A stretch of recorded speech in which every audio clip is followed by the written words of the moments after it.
Hey everybody.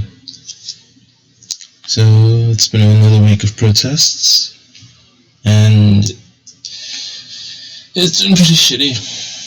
Well, I guess on the outset, just because I did the math on this, and I'm sure a lot of other people did, which is why Wall Street is kind of collapsing on itself right now.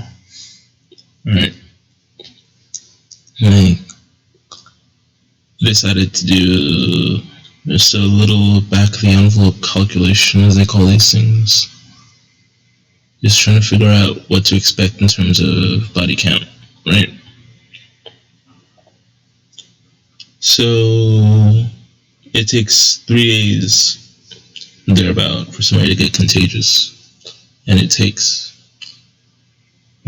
about a week to 2 weeks for people to start showing symptoms. It should really be a month to rephrase these things, but nobody really likes to read the fine print on what the doctors put out. So everybody's quoting the isolation period is 2 weeks because it's, one pay cycle. Okay. So I did the numbers, and within 2 weeks of protesting, you get something in the range of 1.5 to 2 million people infected. Just because there's so many people in such close proximity, they'll get their clothes covered regardless. And at some point during the day, they'll touch their clothes with their bare hands, and then they'll touch their food, or they'll wash their hands, take off their clothes, reinfect their hands, and then touch their food or their face, but you know how it goes. So then from there it becomes this issue of, okay, a lot of people are going to get sick. And it's for the sake of, I'm quoting it at 100, right? 100 men that are being killed each year. So it's like, I hate using return on investment as the language for this, but it really bodes for the effectiveness of this sort of protest. Because sure, things are happening because people are protesting, but the loss of life will be on the order of tens of thousands, if not even hundreds of thousands. Because just on those 40 weeks, those 2 weeks alone, right, about 40,000 people get infected that will die.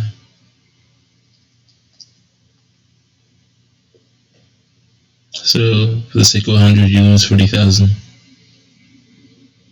Even if you push back 10 years, 20 years, it doesn't match up to any of the scale of police violence. And that's kind of the annoyance of these sorts of movements. Because Black Lives Matter, in all, is a arm of the Democratic political party. The money raised for Black Lives Matter goes directly to the Democratic Party. And then,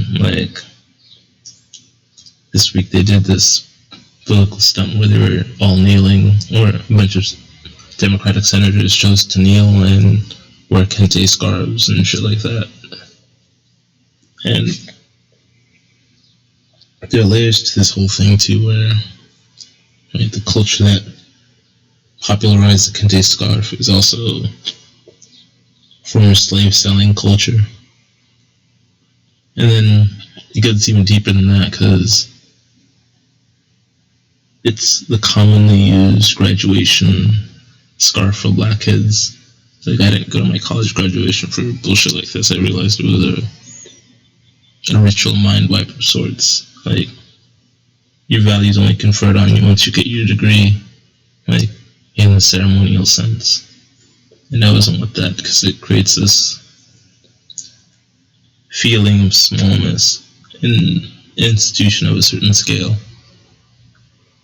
And with that, you become a cog in their machine.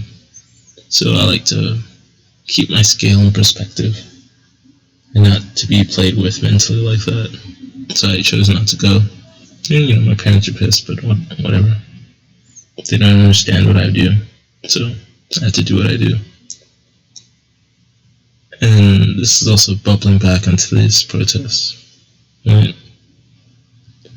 Because it's especially frustrating being black and seeing how black movements can be co-opted against the people's best interests, right? Because right now should be a time of we sit inside, build, strategize, figure out how to make it through this sort of chaos better than we did before. But because of the scale of this thing, it's impossible. And then you get into the details of the George Floyd case, right? Accused of counterfeiting or spending counterfeit bills. And then the club where he worked at was burnt down during the protest. And they were accused of being used as a money laundering front. And particularly laundering counterfeit bills. So the story goes that George Floyd was flashing money that was counterfeit, and the cop was sort of the enforcer to prevent, word of their movements to get out. And then it gets even deeper when you start looking at where the counterfeit bills probably came from. And it turns out that they were probably from China in the first place, which starts to make this whole protest system more nefarious than it needs to be. Right? It gets concerning. You start seeing that level of manipulation at the international scale that nobody's really looking to pay attention to. So, it gets nerve-wracking. And then from there, right? So, it reminds me of this old CIA program, COINTELPRO, where you would have communities that were deemed potentially dissident, like the Black Panther movements, that's still the KKK, but cult type situations, or just any group that didn't jive by the party lines would be infiltrated the leadership, because then the leadership switched out for whoever they wanted, because if you have CIA backing, you could all of a sudden bring things like donations, you could bring resources in to an organization, so you get pushed to the top. And then I start seeing this sort of pattern in groups like the NAACP. You start seeing a lot of white people at the heads of these organizations over the years and say, okay, sure, I can trust one of you, two of you, but five? Isn't that a little suspicious to anybody? Like, National Association for the Advancement of Colored People is being headed by non-colored people on a regular basis. Okay. And then you start to look into, why black rights extremists, as they're called, got, labeled as a potential terrorist group in the US, but Black Lives Matter isn't. And then you start to see that the state knows the difference between real activism and sort of this showy activism, this activism for the papers, this activism for the media. Because I always go by the line from Stokely Carmichael, and then later by Jill Scott Heron, right? That revolution will not be televised. But these are televised revolutions, or at least That's what they're making them look like, right? Because the very Democrats in power now have had power for 30, 40 years. Joe Biden, 36 years in the Senate. And we're still protesting, right? The very Democrats in office now, over the last 30, 40 years, have not changed the conditions in this country whereby, black people feel safe. The very Democrats in power now are the ones that have been in power. And their states are the ones with the most violence against black people. Plain and simple. The mayor of Missouri is black. I mean, not Missouri, it's a state. Oh my god, I'm forgetting the name of the city. Minneapolis is not black. It's a Democrat. Oh man. Then you start to see this pattern emerge of democratic cities, democratic states, where the push is for, sensible gun laws, drug laws, public safety, and that's where the black people suffer. And you reflect that on, Republican states, and even if the Republicans themselves are racist people, Republican policy rarely is, unless it's to make sure that Democratic people do not vote. And, there's two games being played. It's the Democrats versus Republicans game versus the racial game.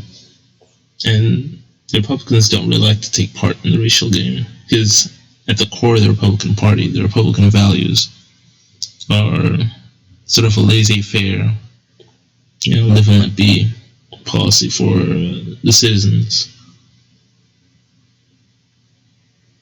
So even if you are, of a different color, they don't really give a fuck. As long as you, pay your taxes, don't go killing people, that sort of thing.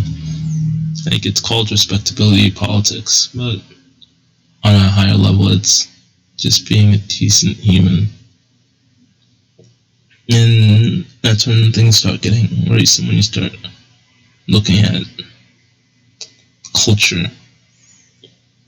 Because, this last week I've been sort of stitching together all the sci-fi I've been absorbing.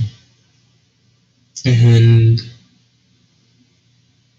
so it's been the Quantum Thief, the Takeshi Kovacs, the Altered Carbon series, the Culture series, and then Dune. Right. I've just peeked into Dune a little bit, and I've peeked into Altered Carbon with the first book of both those series, but then I tried to read the second book of Dune, but it's kind of worrisome. But, I'll get to it eventually. Then I start seeing a commonality along these stories where they can fit in the same universe and just be episodes on the timeline of human consciousness. Whereas we're stuck at the beginning of it, where humans, eventually break free, start exploring the universe. And it makes sense as far as constructs go. Because this is the beginning of human immortality. And minds from this period crystallize the language and culture across the later descendants of humanity, right? English, Chinese, Russian become the staple languages of the stars. Python code, C code. So there's a whole system of learning languages, learning cultures, learning attitudes that has to come for any consciousness to exist functionally within the grand system And then it makes sense why, like, if you are creating human forms, you want to create human minds capable of dealing with the vast complexity of a galactic to intergalactic empire. And it's not even an empire in the sense of conquest, because there's no point to conquest when you have free space. It's more of a tourist economy. And that's one of the interesting things about the Star Wars universe, because the Galactic Empire there is hardly imperial as far as empires go. Right? The soldiers are incompetent. The Jedis are worse, because they're a nutty religious sect. And of course they paint themselves as good guys.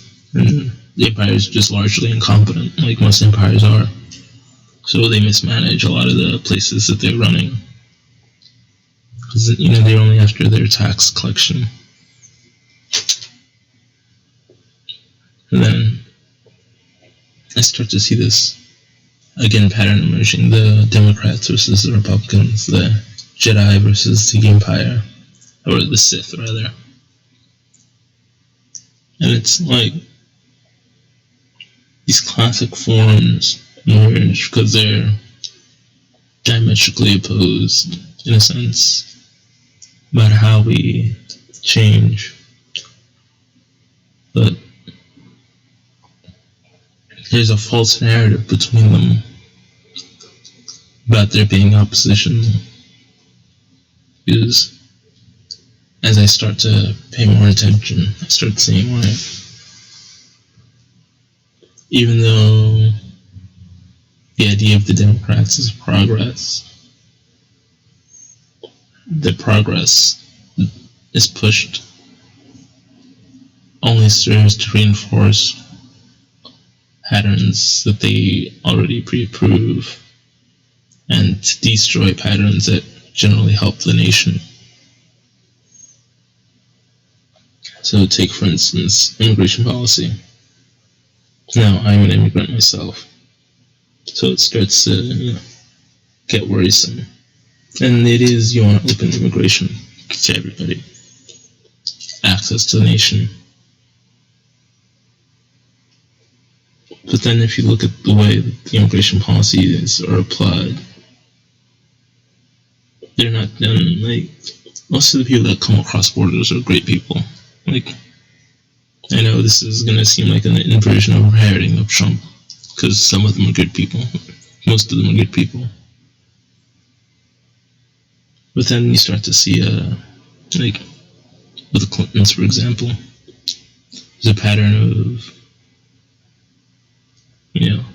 allowing things to slide, this drug dealer here, cartel person there, this person that's been deported on several occasions there. People like Jeffrey Epstein, right? He didn't even have a valid passport when he left, but maybe he was a citizen or some bullshit, but even then, this pattern of we have deep files on people, but we'll let them slide. Like, the need for the investigation to go to the point of irrefutability instead of probable cause, right? Because we've had probable cause on most cartel members for years, right? It doesn't take a lot to get that. On Jeffrey Epstein, it did not take a lot to get probable cause. But it's only when, I guess it's because these guys are their dealers, right? And then what are they dealing? Human life, adrenochrome, cocaine.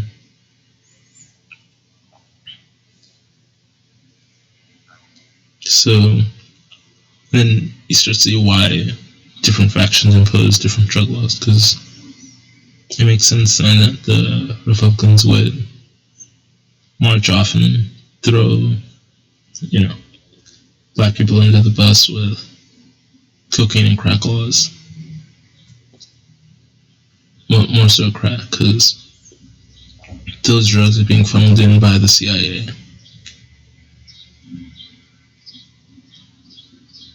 And by extension, the Democratic Party, in terms of who they were being funneled to and were in the communities and all that nonsense. So, part of this week I've been toying with the name My Sweetest Downfall, in terms of what these different groups are doing.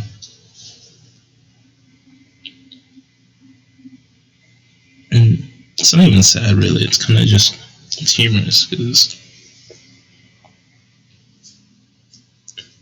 as these people try to destroy, different communities, we come back stronger from it. But with diseases like this, it takes a long time. And, there was a hope of integration back in the day with MLK. But I think they kind of just shot that in the foot. Because even when you do integrate into a community like this, on the surface, you're happy. But then as I see, kids that are raised in adopted white families that are Democrats and all this shit, it's just, and I think this is an issue with the American culture.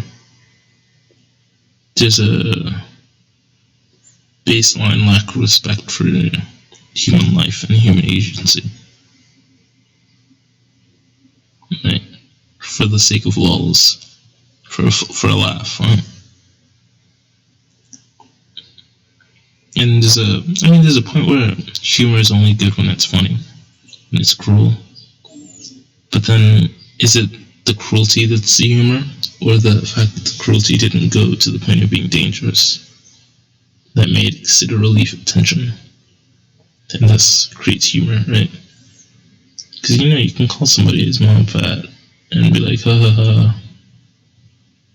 Yeah. I think one of my favorites recently has been, your mom was so fat. When she fell down, we thought we had an earthquake. Hit 9.3 on the Richter scale. The entire neighborhood went down. We're so sorry for your loss. Down that hole. Fuck.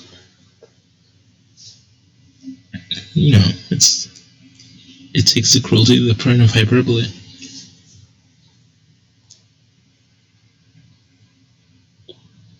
And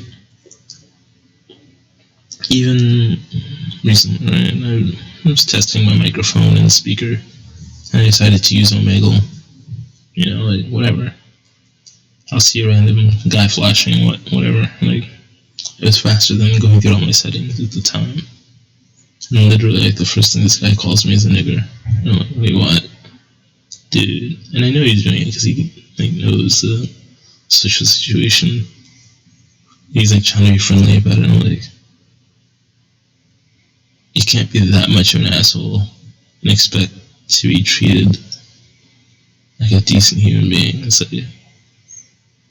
yeah, but then again, I could have come back to him and called him a fucking little dick cracker or something like that, or, just hit him where it hurts. And there's a level of that being part of the male culture of just, showing you can take it by giving it. Which is rather enjoyable in its own sense. I wasn't really pissed off at the guy. I knew what the coding was for. But there's a level of, easy to it too. Because it's people only know how to interact with one another when they're interacting through levels of pain. And it starts to, wear the mind out. Because, I think that's another part of why the simulation is the way it is. It's not just meant to create minds, it's meant to create resilient minds. to be able to withstand the stings and arrows of time. And which makes the quantum immortality question kind of hilarious, because, the idea being that, if you're immortal, or if you kill yourself or you die, you continue living on perceptually in another life. Ditto with the altered carbon universe. You lose a few days of memory, 2 days max, and your backup comes back to life and takes over your life from where you left it. And start to see this pattern of fake death versus real death. True death, so it's called in the altered universe. And the frequency with which you're able to back your mind up. And like the altered carbon universe has a touch of just being for the wealthy, the ability to back your mind up, which is why it works well as a prequel to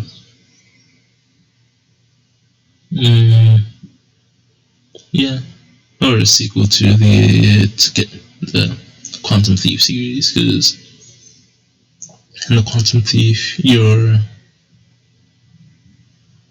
how do I say, just ahead of human exploration into deep space. Like, the story takes place within our solar system. And the altered carbon universe is 300 years after humanity has left the solar system. And what happens is it's a crystallization of the culture.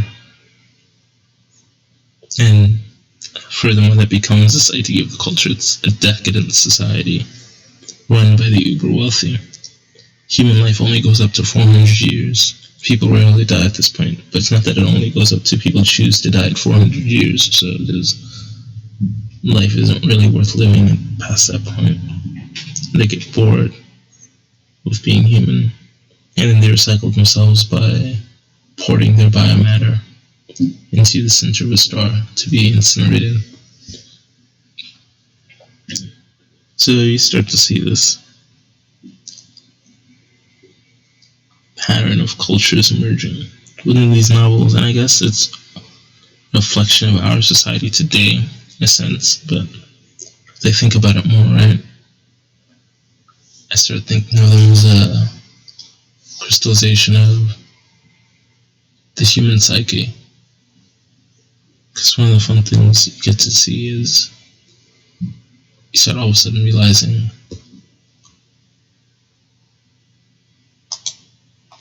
most of these cultures could be sourced from a common place in the human mind.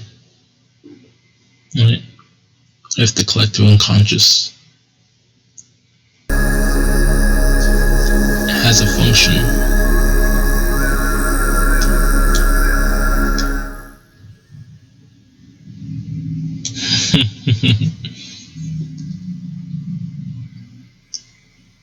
right, what if the collective unconscious has a function? To be the upwelling of where thoughts and ideas emerge, to serve a purpose in terms of how we craft the human species forward.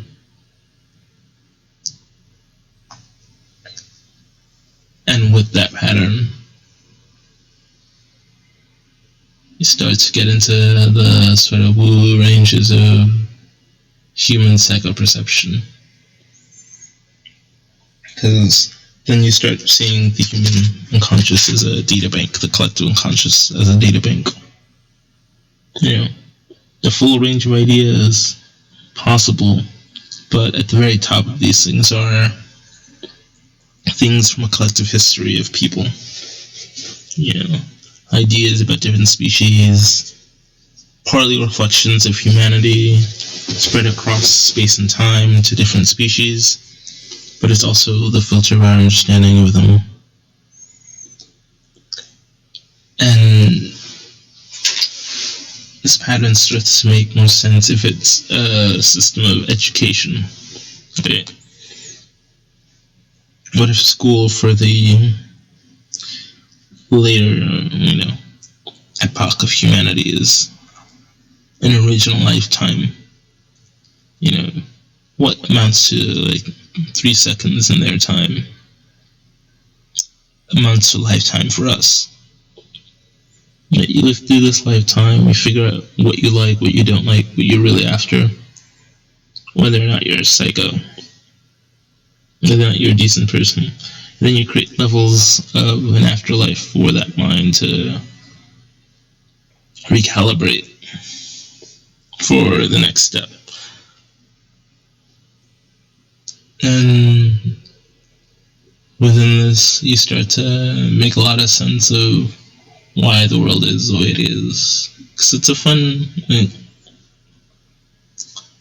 as far as creating things like, belief systems, it makes things a lot easier.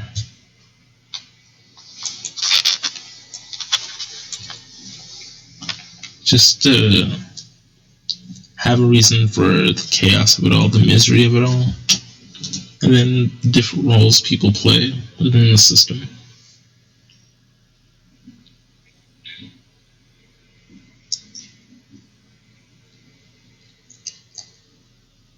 Because then the mind is not the end-all be-all. It's just a basic resting point for thought, and then it's a complexity of thought that are being cultivated. So there's a limit to what people can get, so it works well within the models of Buddhism, right? The cycles of reincarnation within this system, this lower level system, before you escape and to the point where, right, you're able to create your own worlds, your own civilizations, your own universe, and having that level of access and control. Because even most of the science fiction that we have today doesn't quite push into the lengths of deep time. Because even the Proxima Centauri system, the stars there can last billions of years versus our, no, not billions, trillions, a trillion years for life around a single star, rather than our, 10 billion year old star. It makes our star look like a fast burning, it is a fast burning sort of fireball. There's like a runaway train versus these slow burning, very judicious, efficient star systems. So even around the Proxima Centauri system, the length of time that civilization has to stay stable is so much larger. And it starts to make sense why, what if humanity 10 billion years from now just sits and mourns the loss of our own home system?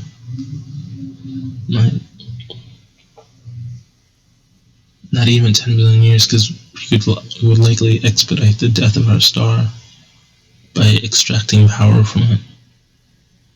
And then watch this is one of the things from the Babylon 5 series. Because, spoilers, it's like the last episode of the series. It's kind of one of the most beautiful things I've seen, but it's a fast forward of humanity after what would be, in our case, the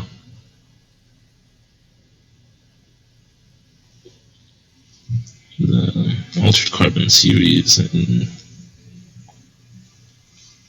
humanity's made a decent federation with alien species across our galaxy. And there's this pattern, right, between these worlds where there are other aliens, or there's only us. And the question becomes what you consider human. Because a lot of what happens is humans bifurcate evolutionarily. It doesn't take that long, 10,000 years, 100,000 years. You have humans start to speciate because we have a very high mutation rate for a species, which, hints at alteration, same way that COVID-19 as a virus has a very high mutation rate, which tells us that it makes sense that it was encouraged to form like that in the laboratory, because it makes things more interesting. Results happen faster. You can watch your experiment develop faster. So then, the human experiment as an evolutionary system that you don't want to boil off too fast, because you have a few billion years to work on this model, and then from there you leak out how many minds fit the criteria for escape. Because it's not just the minds that escape themselves, it's got to happen from both sides. You can bang all you want from the inside, but unless the button's pushed from the outside, there's no getting out.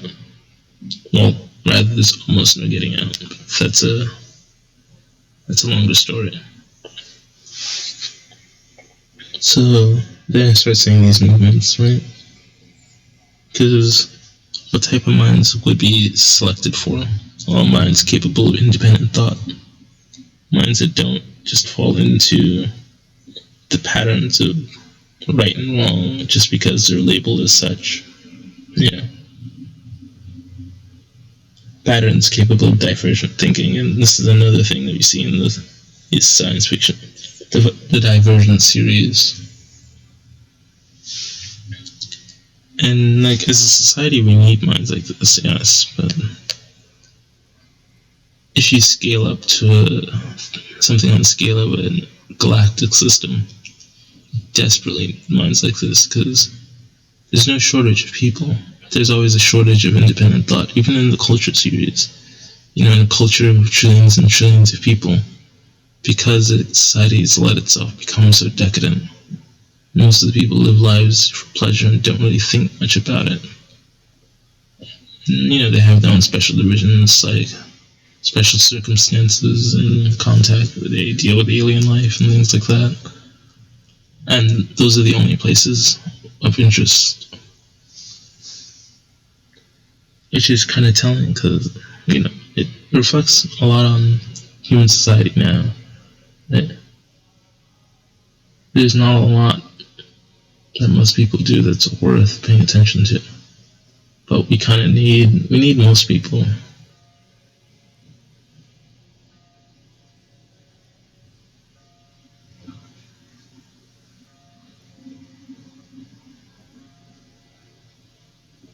Just to keep the system livable, right? For every master engineer, there needs to be 50 other people to qualify the need for that engineer. Yes, specialists make sense, but super specialists are what the system is trying to create. And not specialists in one field, but somebody willing to take the time to become a specialist in multiple fields. And you have to be in order to work with these deeply integrated, ingrained systems like this. But, right, the psyche is not willing to give up on the dopamine traps. We all fall into it. That's why these guys become monks and monastics. But even that's a trap in and of itself.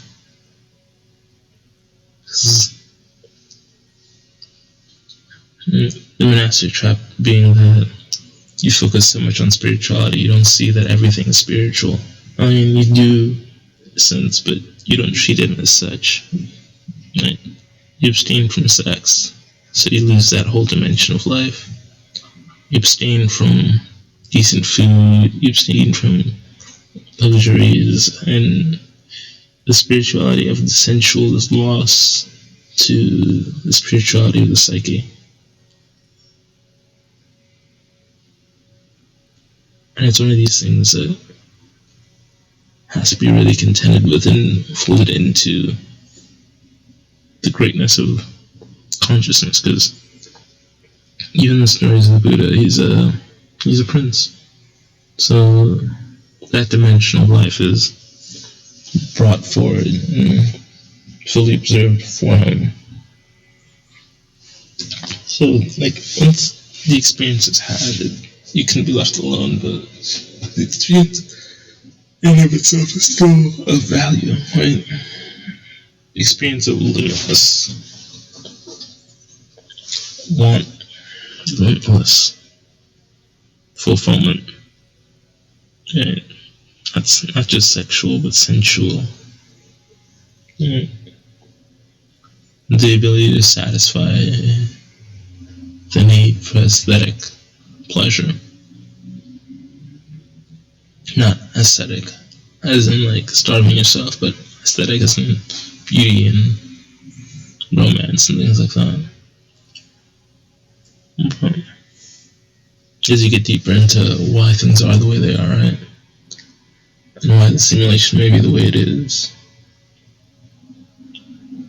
it becomes this fun game of resource management in a fictional system. Because the game still has to follow its own rules. Like, you can create money out of nothing, but you can't create value out of nothing. The agents within the system have to believe in it. If you commit suicide, you still get poured into a different version of your consciousness. You may still maintain some lessons from that life as it'd be a quantum state save file, where you maintain the feelings, emotions, and sensibilities of that lifetime, but it's folded into every other leftover consciousness past a certain point. And then one of the funny things that happen, right, is because these simulations happen in a sort of time disjoint way.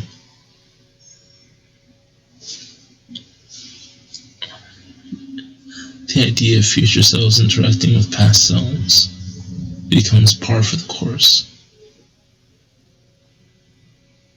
It's just the reality of anything that works within the quantum realm.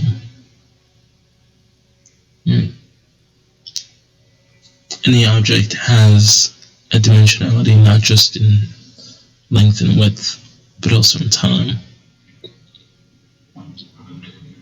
Being in a certain location, and then you can create daisy chains of cascading causes and effects back and forth in time, right?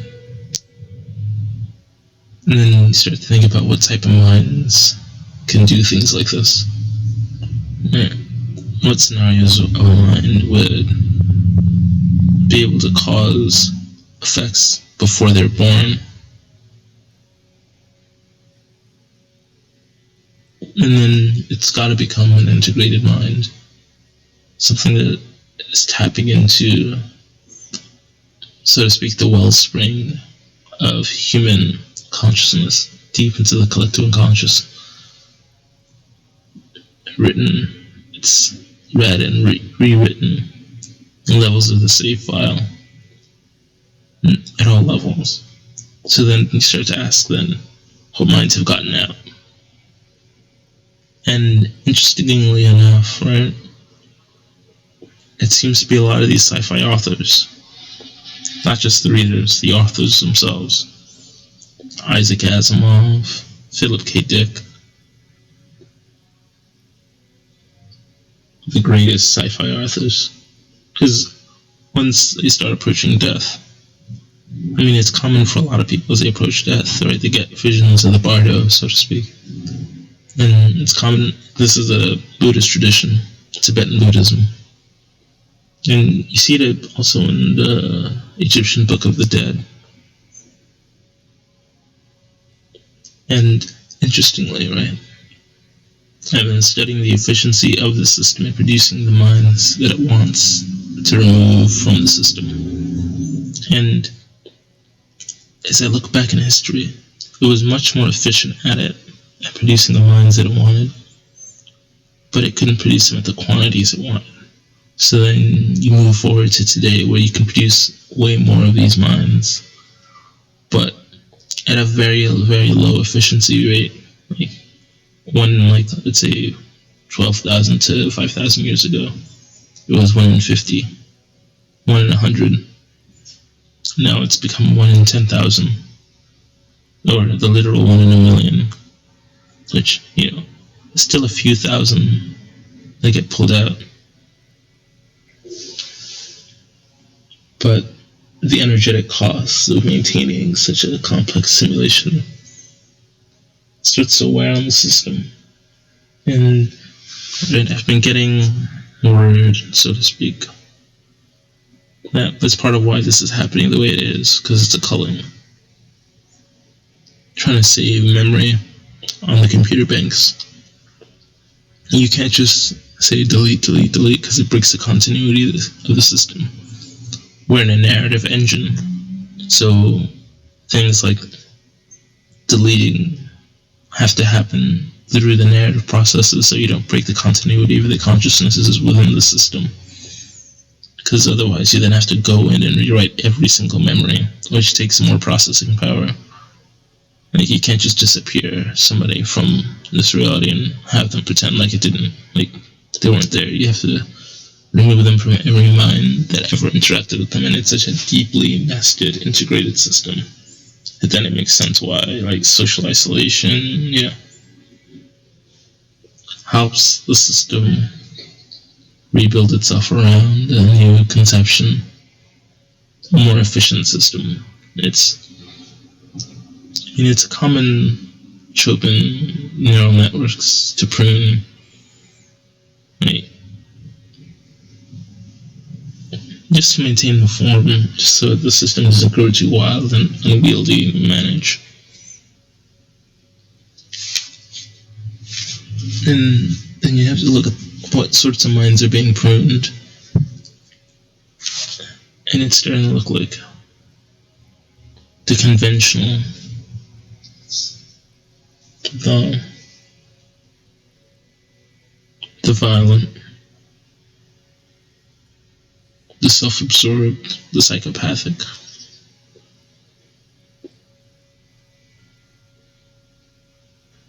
And in some senses, it sounds like the world is becoming a better place, but it's not perfect. Even the procedures for removing what minds do get removed. It's an imperfect system. Because if it was perfect, the system would need to exist. And it becomes this process of, working with the system, working outside of it, becoming it, breaking it, rebuilding it. And the system becomes more than just society and the laws of physics, right? It becomes the laws of narrative. And then the laws of history. And then you start to get this worrisome sense of why things are the way they are. Because now, let's say you are one of these great sci-fi authors who you aspire to be.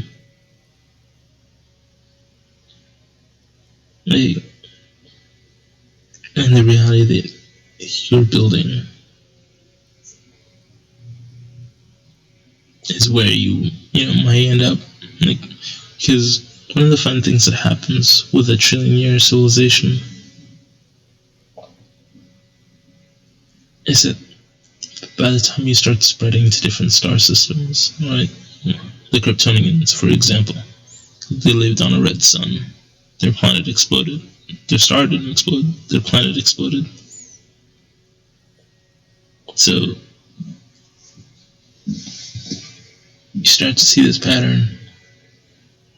What if the Kryptonians aren't Kryptonians? What if they're Earthlings that left Earth, landed on a different system, come back to Earth, but they're so removed from their history? Right?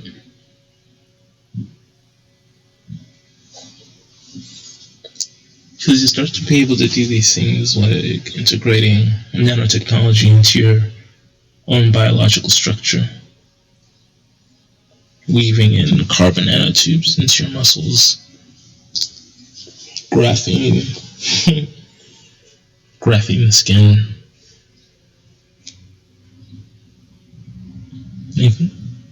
mixed in with your collagen matrices.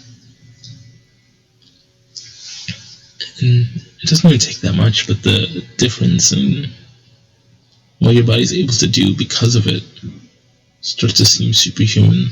You can turn your mitochondria into nuclear reactors, fusion reactors at that, and then use the carbon from your system to absorb the radiation and then rechannel that back into things like facial beams and things like that. So the range of possibility is literally endless. Well, not metaphorically endless, it's like 10 to the 10 to the 100 or something like that, 10 to the 100 to the 1,000. Like exponents of exponents of possible states. So, having minds capable of working within such a vast realm of possibility and actually navigate them to produce useful and pleasurable and entertaining outcomes is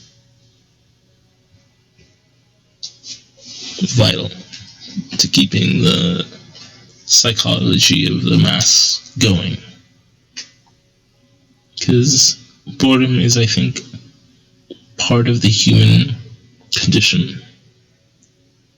And I don't think we'll ever get rid of that. Because it's the very thing that makes us able to do what we're able to do. And then, I've been thinking about this a bit too, right? What is the food of the mind? If the food of the body is, apples and oranges and meat and vegetables and all that stuff.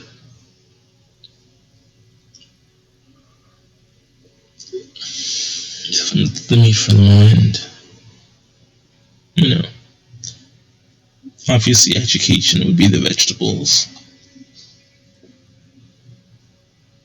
You can live on vegetables alone, but it's not a very satisfying diet. The fruit of life becomes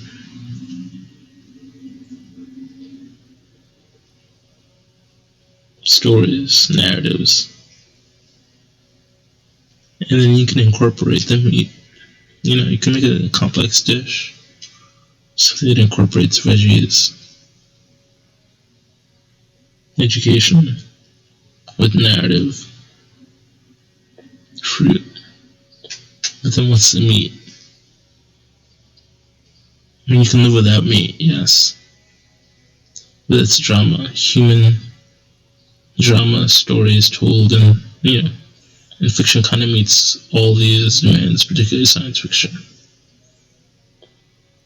So it becomes this highest form of storytelling, because it satisfies all these layers of the mind's needs. And from there you start to see this pattern of, okay, sci-fi is good for the mind, disseminated across all the minds in the system, but you can't force them to absorb it unless there's an interest in it. Because, you still have to follow the rules of the narrative structure of the realm.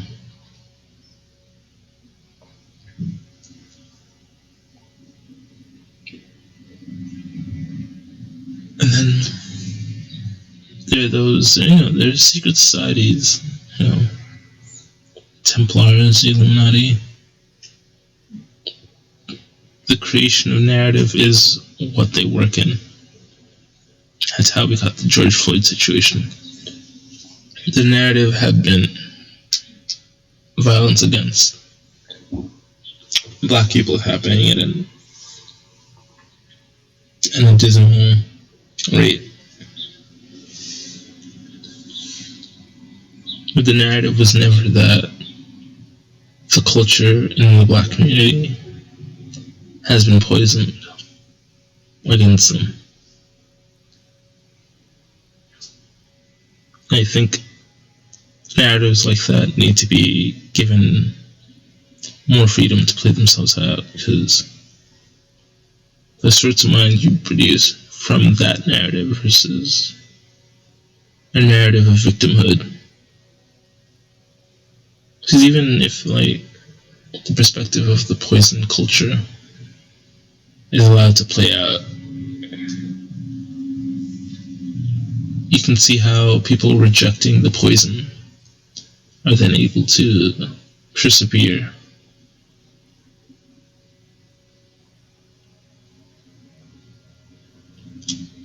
Seek to persevere, seek to improve the culture, seek to transform it for its own sake.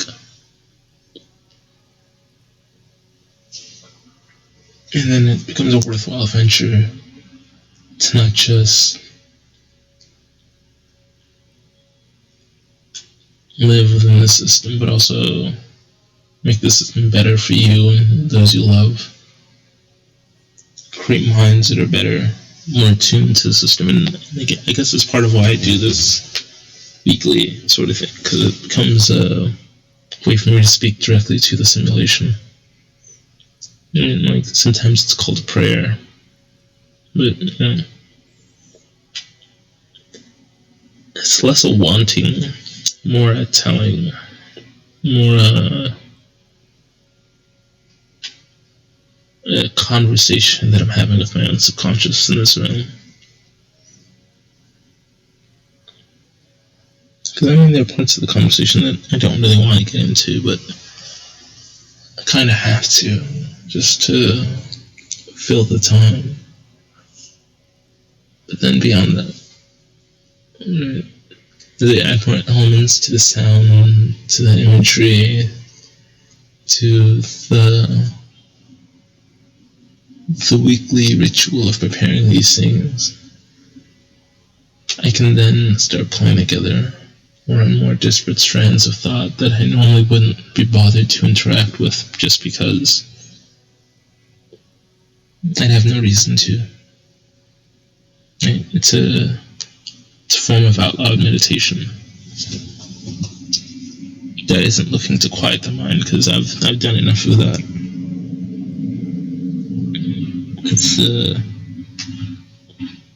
It's a purposeful, direct translation of mind that I find useful these days. Coherent thought. Particularly coherent thought that isn't given time to prepare itself. And I guess the highest form of this would be like a Dave Chappelle stand-up comedy sort of situation, but most stand-up comedians don't have the depth of learning. Like, he's a smart guy, don't get me wrong. Most comedians are very intelligent, but they're not very learned. And they know that. They'll be the first to admit that they're idiots. They're not really idiots. They just care about different things. They chose their path as being to entertain and enliven other people's lives.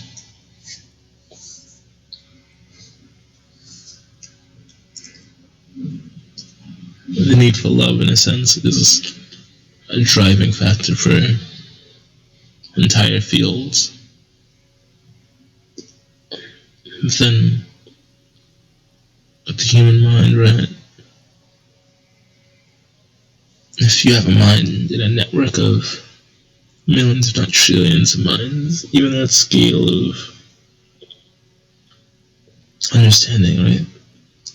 The amount that you'd have to ignore on a regular basis becomes mind-boggling. You can never know it all. You can never perceive it all. You can never even grasp it all. The scales are too massive. You can work on it as exponents of exponents. But even then, it's only really tangible. It's like grains of sand, all speaking at once, blending into a general hum. Then you can maybe pick out different pieces of discordance across a statistical mass of humanity.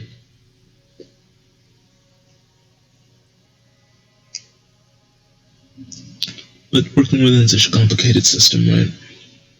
Not even complicated, just complex.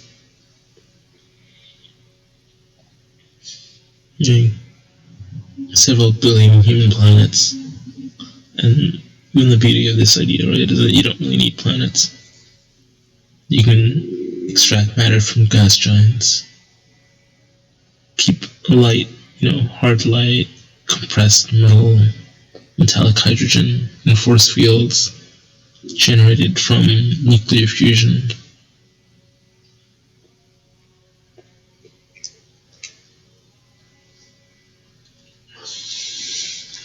And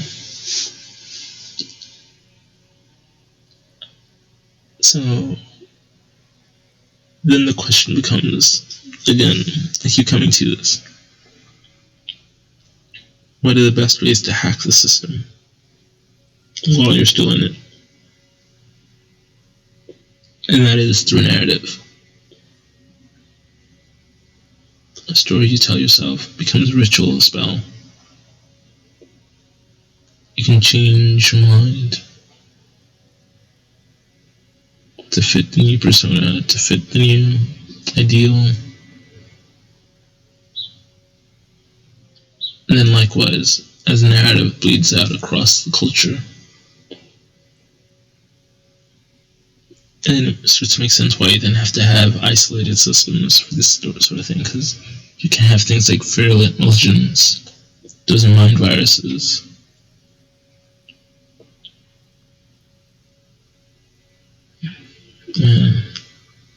And then you start to see why stories, novels, glimpses into individuals within the larger human milieu, so to speak, become such valuable tools for helping individuals chart their own place within the system. Because I've always wanted to tell a story about a culture at the scale of the culture, not just an individual, because I'm tired of those stories. I'm tired of characters, I'm tired of plot arcs and things like that. I mean, I've got a few stories that I've been working on, but they're so couched in character that I don't know, I lost interest. I guess I'll go back to them now that I've got this hardened view of what I really want to do with them. It creates this interesting challenge of storytelling. Telling the story of a bulk. And I think it's worth it. Alright, I think that's enough for this week. Thank you for listening. Peace.